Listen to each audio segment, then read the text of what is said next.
नमस्कार दोस्तों, स्वागत है आपका एक जोरदार धमाकेदार डिबेट वीडियो में। अपने संसदीय क्षेत्र से प्रधानमंत्री मोदी जी अपना नामांकन पत्र भरने के लिए पहुंचे और एनडीए के जितने नेता थे, बीजेपी के वरिष्ठ नेता और जितने भी बीजेपी शासित मुख्यमंत्री थे, सभी इस नामांकन पत्र भरने के दौरान प्रधानमंत्री मोदी जी के साथ सम्मिलित रहे।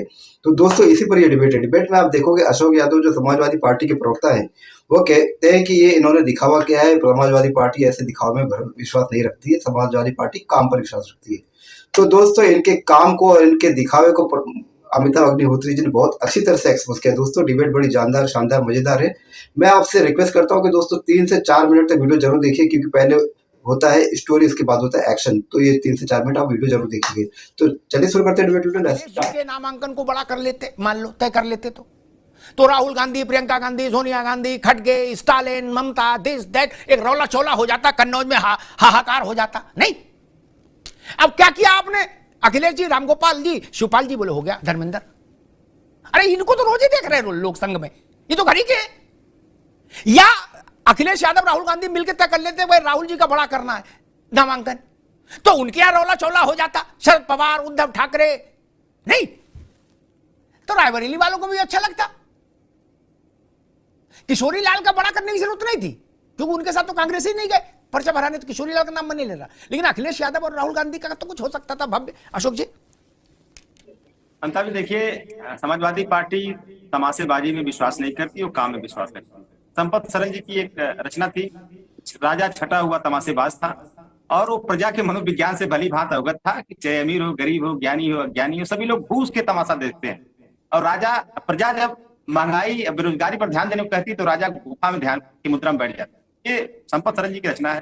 तो देखिए, 2014 के बाद से अमिताभ जी, आप कहा सिनेमा के लोगों को ही देखने के लिए इतनी भीड़ आती है, तो जनता तो यही कह रही है कि 2014 से इस हिंदुस्तान के बड़े बड़े अभिनेता पानी मांग रहे हैं इनके सामने। भैया, इतना बड़ा तो अभिनय नहीं देखा मैं।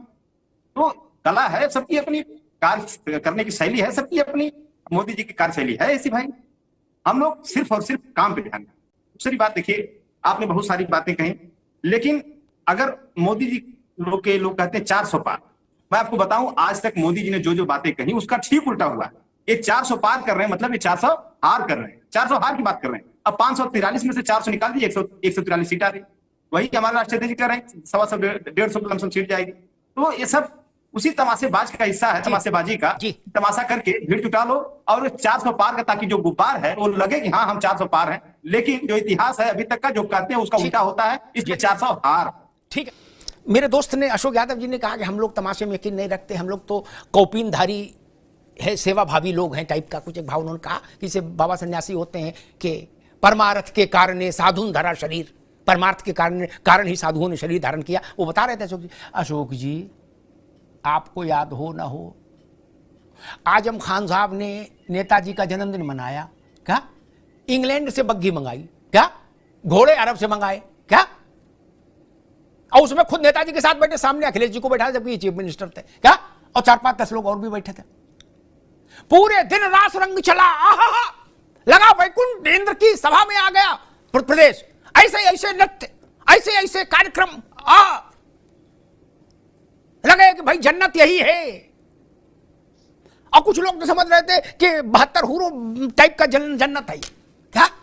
आजम साहब से किसी ने पूछा कि चाचा इसका पैसा कहां से आया, जो कई करोड़ खर्च कर दिए जन्मदिन पे? तो उन्होंने कहा इसका पैसा दाऊद से लिया है मैंने। क्या करेंगे आप? ये इन्वर्टेड कॉमा बता रहा हूं।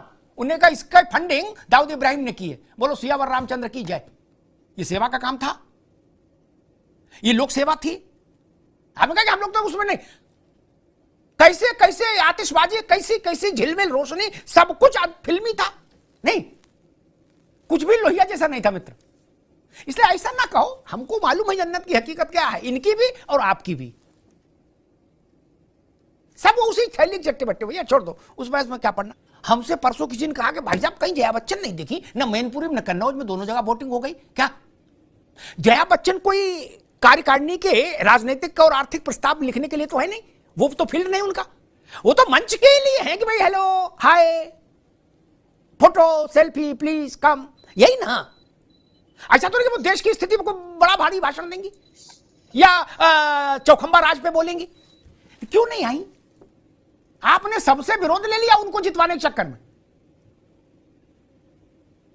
और बाद में यह हालत हो गई। आपके पीडीए में फूट पड़ गई जया बच्चन के चक्कर में, और जया बच्चन आई नहीं, अशोक जी नहीं। कई लोगों ने मुझसे कहा, मैंने कहा भाई आपकी कोई प्रवक्ता मिलेगा तो मैं पूछ लूंगा। भाई बाकी जगह तो वो नहीं जाती, चलो चलो छोटे लोग लड़ते हैं, लेकिन अमेठी, अरे कन्नौज और वहां तो जाना चाहिए था जी। देखिए अभी आप जब हेलो हाय ये सब कर रहे थे जी, तो यहाँ पैनल पे बैठे सभी लोग को ये एक ही चेहरा याद आया होगा, इसका आज नामांकन। हेलो हाय फोटो सेशन, यही तो कर रहे थे 10 साल से, कर क्या रहे साहब? मैंने सवाल पूछा जया बच्चन कहाँ है, अब आप क्या जवाब दे रहे हैं? यही आदत खराब है। मैं बता रहा हूँ, अच्छा मैं बता प्रवक्ता रहा ऐसे हूँ, नहीं बना जाता अशोक यादव ना।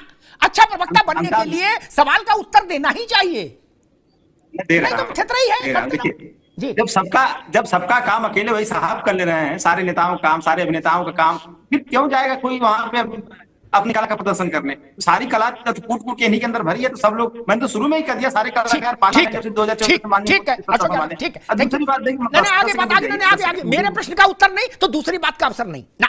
मेरी बात का जो उत्तर देगा उसको दूसरी बात भी साथ में कहने को मिलेगी, अन्यथा ऐसा नहीं हो सकता कि मंच पर केवल आप अपनी बात जो बात खत्म हो गई, तुमको हो पसंद रही बात कहेंगे, सॉरी, थैंक यू, रुक जाइए, आगे बात आ गई। मेरा प्रश्न बिल्कुल जायज था, जायज है, जायज रहेगा। ये सवाल पूछने कहा कि जया बच्चन क्यों नहीं है प्रचार में? जया बच्चन जनेश्वर मिश्रा है कि ड्राफ्ट बनाएंगी प्रस्ताव का? ब्रह्मभूषण तिवारी है? अशोक जी हमको ना समझाओ मित्र, आज से देख रहे हैं क्या पार्टी? जया बच्चन को किस लिए समाजवादी पार्टी ने राज्यसभा में भेजा होगा? क्यों लगातार भेज रहे हैं? इसीलिए कि भाई चुनाव में आएंगी तो थोड़ा रौला बनेगा, और क्या है बताइए? वो गुड्डू जमाली है क्या कि वोट दिलवा देंगी? नहीं ना, मंच की शोभा है ना, तो मंच पर आना चाहिए। इतने सवाल पूछ लिया, आप नाराज हो गए। दुनिया की बातें आपने बताई, लेकिन नहीं बताया कि वो कहां है। अरे ये बता दे तो उनकी तबीयत खराब है, तब जो भी झूठ सच कहना था। खैर चलिए छोड़िए, आपकी श्रद्धा। राज शर्मा जी, एक बुनियादी सवाल, 4 जून को जब निर्णय आ जाएगा तो खुले दिल से जनता जनार्दन के जनादेश को स्वीकार किया जाएगा या उसमें भी थितरई का इंजेक्शन लगाया जाएगा? कोई हारे कोई जीते, मसला वो नहीं। अब देखिए, लगाने की बात तो ये है कि पॉलिटिक्स पार्टियां हैं, आदमी कहता ही है, अपनी कमी को छिपाता है, दूसरे की कमी को बताता है। लेकिन मेरा एक बात मानना है कि मैं भी स्वाभिमानी व्यक्ति हूं कि आदमी को सही बोलना चाहिए, टीवी पे सही बोलना चाहिए। उस वक्त हमें, अगर हमारी हार है तो हमें हार माननी चाहिए, और हमारी जीत है तो भारतीय जनता पार्टी को अपनी हार माननी चाहिए। सीधी सी बात है। आप ही कहते हो कुछ बातें 10% आप ही से सीख के यहीं भग जाता हूं कि जनता ने जिसको वोट दिया, जिसको जिता दिया, उसकी है जनता, इसमें क्या है। मगर मैं एक और बात बता रहा हूं कि चैरिटी बिगन्स एट होम।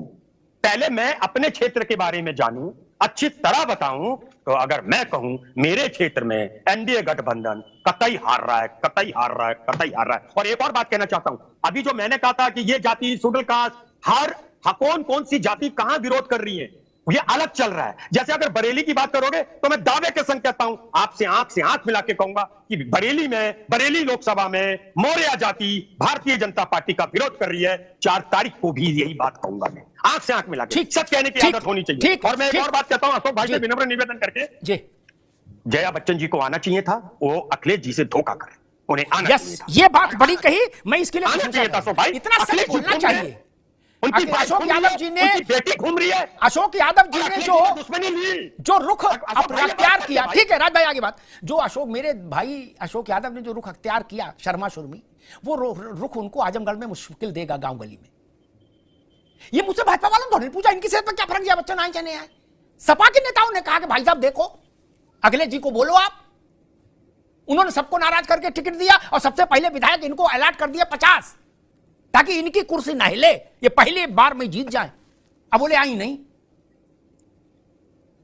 अरे धर्मेंद्र के में आ जाए, अब आजमगढ़ में ही जहां आप हो अशोक बाबू वहीं बुला लो। इसीलिए मैं कहता हूं राजनीतिक कार्यकर्ताओं पर भरोसा करना सीखिए। क्या जिनके पांव में छाले पड़ जाते हैं पार्टियों के लिए, झंडा डंडा ढोते ढोते, उनको टिकट दो भाई, उनको आगे बढ़ाओ। इस सिनेमा वालों से क्या हानि लाभ होगा जो वक्त पे आ नहीं सकते? ये समाजवाद की व्याख्याता थोड़ी ना है कि ये ज्ञान देंगे। माफ करिएगा, जया जी का सम्मान करता हूं, लेकिन जया जी की भूमिका ये कि मंच पर आए तो भीड़ आए, बस। और वो भी काम नहीं किया। अखिलेश जी की कॉन्स्टिट्यूएंसी में आना चाहिए था, छोटा चुनाव था क्या? मैनपुरी में जाना चाहिए था डिंपल जी के लिए, उन लोगों ने आपको 5 बार राज्यसभा भेजा है। छोटी बात है क्या? नहीं, राज्यसभा क्या अपने घर में बना लेते? कितना भी पैसा हो, राज्यसभा कहां से आते? ये तरीका। तो दोस्तों डिबेट हो गई खत्म, वीडियो हो गई पूरी। उम्मीद करता हूँ दोस्तों अमिताभ अग्निहोत्री जी की ये डिबेट वीडियो आपको पसंद आई होगी।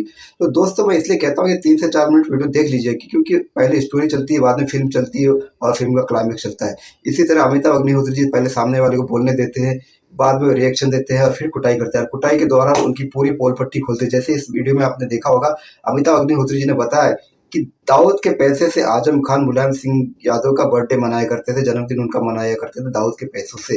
तब वो सीना ठोक के ऐसी बातें कहते थे। अगर आज की डेट में ऐसी बातें कह दे तो वो इतने लंबे नपेंगे कि क्या कहने। तो दोस्तों ऐसा था इन समाजवादियों का राज। तो दोस्तों अमिताभ अग्निहोत्री जी की ये वीडियो आपको पसंद आएगी, मैं उम्मीद करता हूँ। तो दोस्तों अगर ये वीडियो अकॉर्डिंग मेरा काम पसंद है तो दोस्तों चैनल को सब्सक्राइब करते आप जरूर जाओगे। मिलता हूँ आपसे अगले वीडियो में, तब तक के लिए जय हिंद, वंदे मातरम।